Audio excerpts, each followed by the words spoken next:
Good morning. So first off, before I start, I'm just going to say, do you do projects at school? Yeah. Anybody? Yeah. So you know that point where you have to present your project and you were fine up to then, and then you stand on the stage and you go, so that's me right now. So just bear with me a little bit as we go through this. So my name is Tricia Smyth and I work for Dell EMC. I'm the head of the Diversity and Inclusion Programme for EMEA, or Europe, Middle East and Africa. And before we start, I just want to get something out of the way. So a quick show of hands, because I'm going to talk about diversity, inclusion and bias. So who here in the room is biased? I'll give you 5 seconds. Just raise your hand if you're biased. A few hands here. Thank you. Thank you for your honesty. Okay, hands down.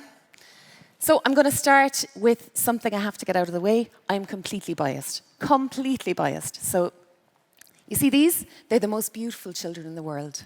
Absolutely. So your sisters, brothers, not as nice. And that's because they're my children. So I'm completely biased. You can all agree with me, by the way. The other thing I'm very biased about is the company that I work for. So I work for Dell Technologies. And Michael Dell is obviously our chairman. And the reason that I'm biased and I love working there is that he talks about this stuff. So he talks about girls in STEM. He talks about the skills shortage, the fact that we need to change things up a little bit. So we have a lot of programs. We sponsor events like this to try and bring more girls into the industry. Because as the mayor said, there is a skills shortage. So Michael was actually at Davos recently and spoke about his biggest worry is the skills shortage, because sometimes we're actually leaving half the population out, and you're that half. So diversity and inclusion in that regard are very important for an industry like ours, and when we talk about STEM. But when we talk about that, first off, what is diversity? So very simply, there's nothing complicated about it. It's the difference between you and I. The difference in people. So a lot of things like this that you can actually see. So I look different to you. I'm a white female in her 40s. Things that you can actually see, my physical ability. And when you meet someone, straight away, you sometimes kind of judge them. Ooh, and what might happen is, oh, it's a girl, okay, yeah, she's probably going to be a teacher and nurse, yeah, might have this ability, might not, probably not doing maths. Things like that go on in people's brains. And you forget about the fact that there's another layer of complexity to everyone. So you look at me, you make a judgment. I'm like you, I'm female. I'm not like you, I'm older. Things that you don't know, my background, do I come from the country or the city? My reference points. Even things like, have I recently lost someone close to me? Or am I just back from my holidays? And all those things are going on in my brain all the time. Those are my experiences. It's where I'm coming from. And you have those as well. Did you get wet this morning on your way to the bus? Did it take you a long time to get here? You were standing outside. You were sitting here not knowing what was going to happen. So you need to be aware. And that's when we talk about diversity, what we're talking about. It's simply the difference. And what we like to say is, I'm not different from you. I'm different, like you. So when you're dealing with someone, it's not that you're right and they're wrong. You're just different. So the other thing then that you hear about is inclusion. And to demonstrate what is inclusion, I think this video will do it better than I ever could.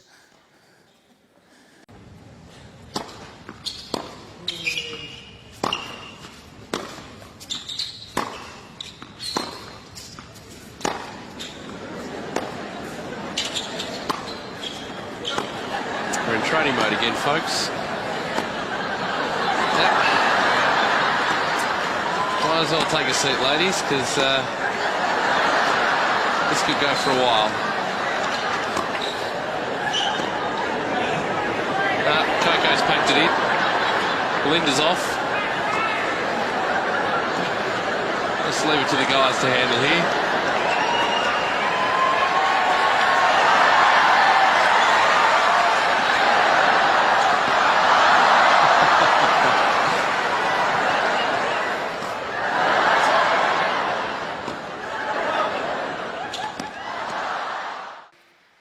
So, was there diversity on the court? Absolutely. So mixed doubles, there's 2 women, there's 2 men. Sorted. We have it sussed. Is there inclusion? No. So at the start, it's a bit funny. Excuse me. But as it goes on, okay, it's not inclusive. So what happens to the girls there? They're actually excluded. And the thing is that the 2 guys don't even see it because they're in that in-group. They're having great crack. They're volleying the ball. They're getting a reaction from the crowd. Oh, brilliant, keep going. And they don't even realise that at that time, the 2 female players are saying, okay, we'll stand here. Okay, now I just feel stupid. Okay, you know what? I'll go with it. I'll sit down out of the court. And every single day, we're all in those situations. We're all in groups and out groups, whether it's amongst your friends, in your family, anywhere that you are. And that's okay. It just is. But you should be aware of it. Be aware in every situation. You're in those groups. And likewise, as you go into college, it's a new environment. You're in an in-group or an out-group. And be aware of it and don't be afraid to call people out either. Now, that's not always easy either because our brains are tick, tick, ticking all the time. And we have this bombardment of information coming at us. So it's hard to remember, oh, I'm in this situation. I should do something about this. Because they say that, how many pieces of information do you think the brain can process anytime? So we're getting 11 million in a second. 40 pieces of information is what that number is. A lot of studies around this. So it isn't always easy, but it's something just to be aware of. Think about it from an inclusive point of view. And what we're asking companies to do, industry to do, the government to do, policymakers, is to be aware so that you are not in an out-group as you go through school, as you go through your college career, as you make decisions and into your careers. A very quick experiment. How do you see the world? So as I said, we all have our reference points behind us. Yours is different from mine. But you'd imagine when you say something or when you put an image up on the screen that everybody sees the same thing, right? It's the sun. So I'm going to give you 10 seconds. When you see the image, simply put up your hand, okay?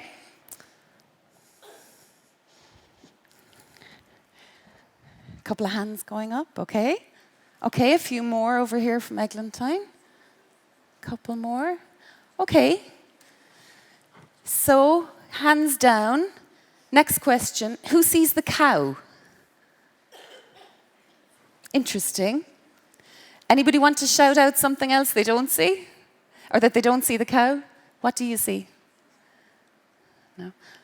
I know at the start, I used to see a skeleton. I don't know, can you see? Or a foot. And sometimes a baby. So for those of you who couldn't see the cow,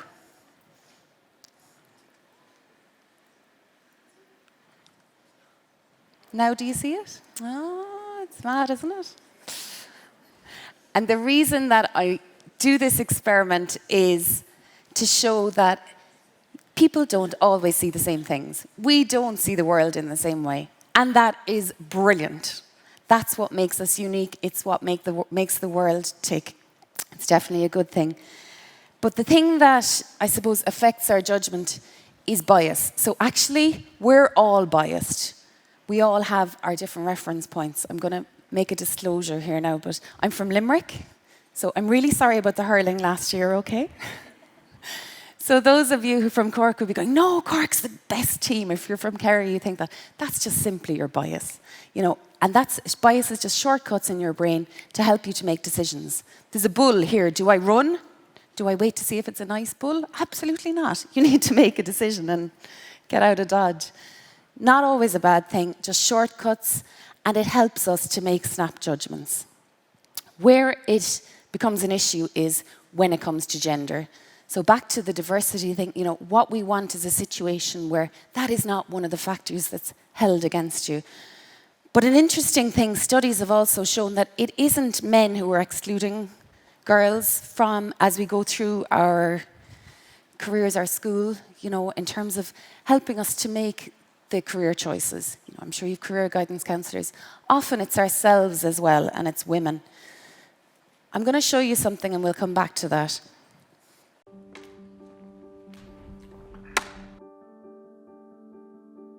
Hi, Erin.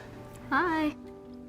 Okay, so I'm going to just give you some actions to do. I just do the first thing that comes to mind. Show me what it looks like to run like a girl. My hair. Oh my God. Show me what it looks like to fight like a girl. Now throw like a girl. Aw. My name is Dakota, and I'm 10 years old. Show me what it looks like to run like a girl. Throw like a girl.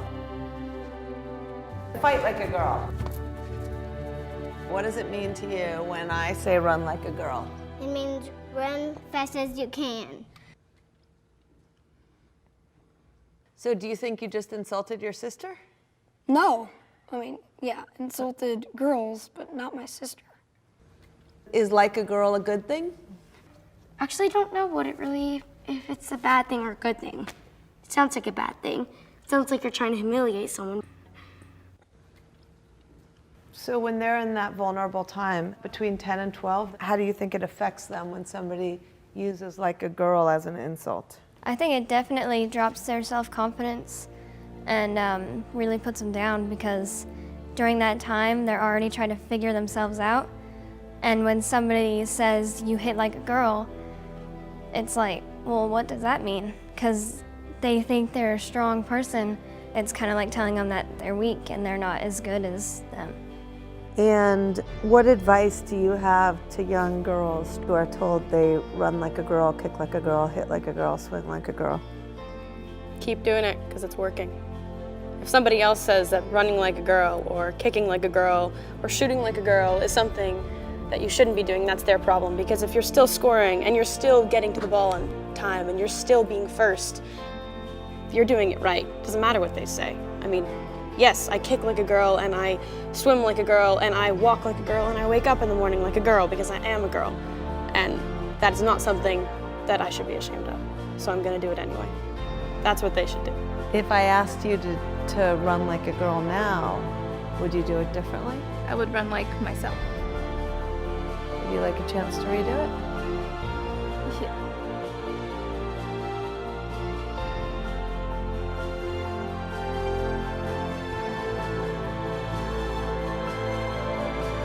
Why can't run like a girl also mean win the race? Powerful. And this is the society that we're living in. These are the messages we tell ourselves. Again, it's not a good thing, a bad thing. Sometimes bad. Just be aware of it. So I'm going to finish up, but I just wanted to share first from a colleague of mine. So this lady is the Chief Diversity Officer at Netflix. An amazing woman. If you want to see a cool TED Talk, her name is Vernia Myers, and she talks about diversity and inclusion a lot. And I love the way that she put this. She said, diversity is getting invited to the party. Inclusion is getting asked to dance.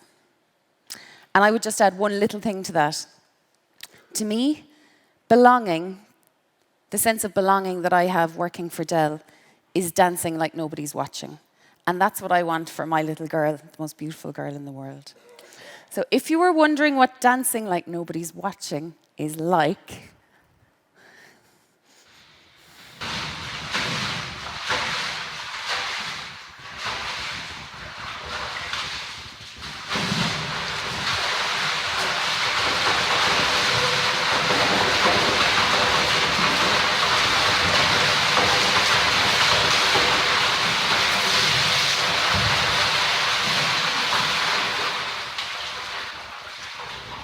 It's amazing.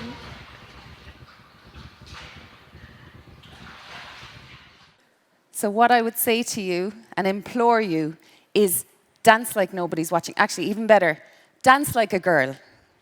Thank you.